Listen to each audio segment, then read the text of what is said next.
राष्ट्रवादी युवती अध्यक्ष किरण माशाळकर यांनी केली युवतींच्या समस्यांची पाहणी व युवतींच्या समस्या सोडवण्यासाठी कायम तत्पर। पुणे स्वारगेट इथं घडलेल्या घटनेनं बसेसमध्ये महिलांवर गैरगोष्टी करण्यात आल्या, तर सोलापूरच्या ठिकाणी सुद्धा असेच बसेस पडलेले आहेत।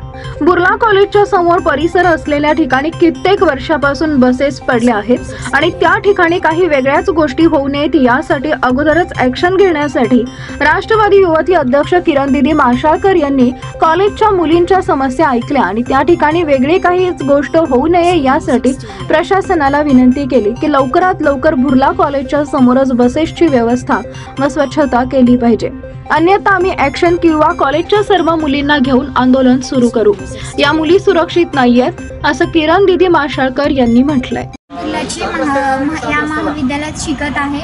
आमच्या कॉलेजच्या समोर हे बसेस पडलेले आहेत। कित्येक वर्षापासून आम्ही हे बसेस पाहत आहोत आणि हे बसेस असं पडल्या कारणाने इथं कित्येक जण मुलं वगैरे येऊन काही जे घटना घडू नये ते घटना इथे घडतात, ते घडू नये या कारणाने मी दीदींना विनंती करते की हे जे आहे ना बसेस पडलेले त्याच्यावर ॲक्शन घेऊन इथे जे अस्वच्छता आहे ते साफ करून आणि इथे एक कंपाऊंड बांधले पाहिजे अशी माझी दीदींना विनंती आहे आणि हे जेवढं लवकर होतील तेवढं बरं होईल असं माझं आग्रहाची विनंती आहे दीदींना।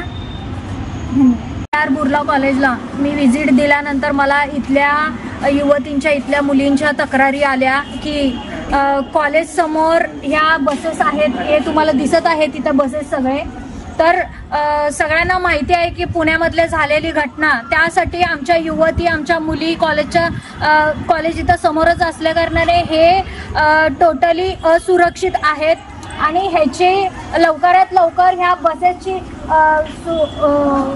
स्वच्छता केली पाहिजे।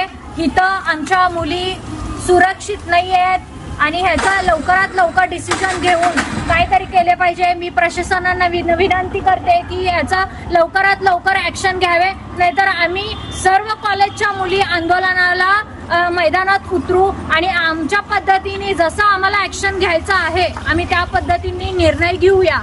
या मुली अजिबात सेफ नाही आहे मला असं वाटत आहे, तर त्याच्यासाठी मी यांची तक्रार ऐकलेली आहे, तर त्यामुळे मी आज या कॉलेजच्या ठिकाणी येऊन कॉलेजच्या मुलींसोबत हे तुम्हाला परिसर दाखवत आहे। इथे किती मुली इथं